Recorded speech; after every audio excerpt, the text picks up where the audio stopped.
یہ کہانی ہے ایک ایسے بادشاہ کی جس نے رب کے مقابلے میں اپنی جنت بنانی چاہیے۔ نام تھا شداد بن عاد۔ قوم عاد کا بادشاہ جو احقاف کے گزاروں میں حکومت کرتا تھا۔ دنیا کی سب سے بڑی سلطنت، سونا چاندی ہیرے موتی لشکر طاقت غرور سب کچھ اس کے قدموں میں، مگر دل میں ایک بیماری تھی، تکبر۔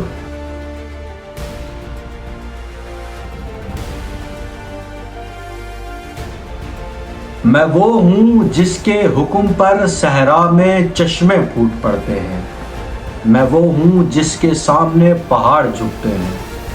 میں کیوں جنت کا انتظار کروں، میں اپنی جنت خود بناؤں گا۔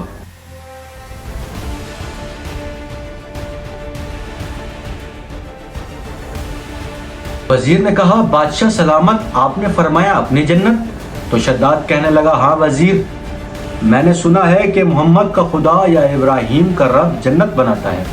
کون سا رب؟ میں شداد ہوں، زمین میری، خزانے میرے، طاقت میری، میں اپنی جنت بناؤں گا زمین پر۔ اور یہ کہنے کے بعد شداد چیختا ہے، تمام سلطنتوں میں اعلان کر دو، جو سب سے زیادہ خوبصورت چیز ہے میرے لیے لاؤ، سونا موتی زمرد یا یاقوت، اور جو نہ لائے اس کا سر قلم کر دو۔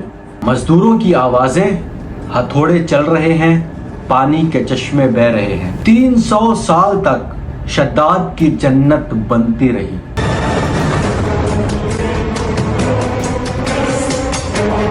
زمین پر ایک ایسی جنت جسے دنیا نے کبھی نہیں دیکھا۔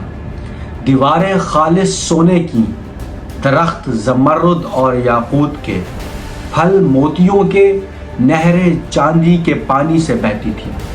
زمین پر قالین بچھے تھے، ریشم اور مشک کے۔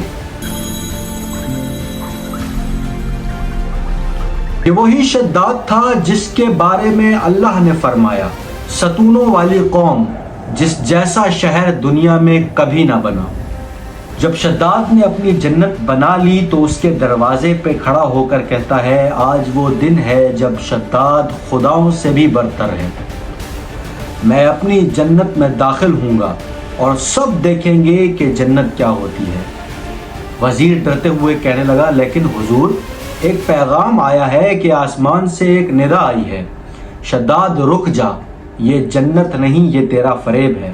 شداد کہکہا لگاتے ہوئے کہنے لگا، آسمانوں سے آوازیں آتی رہتی ہیں وزیر، لیکن زمین پر حکم صرف شداد کا چلتا ہے۔ اب جیسے ہی شداد گھوڑے پر سوار ہو کر جنت کے دروازے میں داخل ہونے لگتا ہے تو ایک روشنی پھیلتی ہے۔ اسی وقت اچانک آسمان پر بادل چھا جاتے ہیں، بجلی کڑکنے لگتی ہے، اور پھر وہ لمحہ آیا جس سے قدرت نے اسے خبردار کیا تھا۔ غیبی آواز آتی ہے، شداد، تو نے رب کی زمین پر ربوبیت کا دعویٰ کیا، یہ تیری جنت نہیں، یہ تیرا قبرستان ہے۔ اور اسی وقت طوفان آتا ہے، عمارتیں گرنے لگتی ہیں اور مزدور بھاگنے لگتے ہیں۔ ایک جھٹکے میں سارا شہر زمین میں دھنس جاتا ہے۔ سونا موتی یاقوت سب ریت بن گئے۔ شداد اپنی جنت کے دروازے پر داخل ہونے سے پہلے ہی مر گیا۔ کہتے ہیں آج بھی عرب کے صحرا میں کہیں شداد کی وہ جنت دبی ہوئی ہے ریت کے نیچے، جس نے کہا میں خدا کی طرح جنت بناؤں گا۔ اللہ نے کہا تو خود اپنی جنت میں قدم نہ رکھ سکے گا۔ شداد کی جنت صرف ایک داستان نہیں، یہ غرور کرنے والوں کے لیے قیامت تک کا آئینہ ہے۔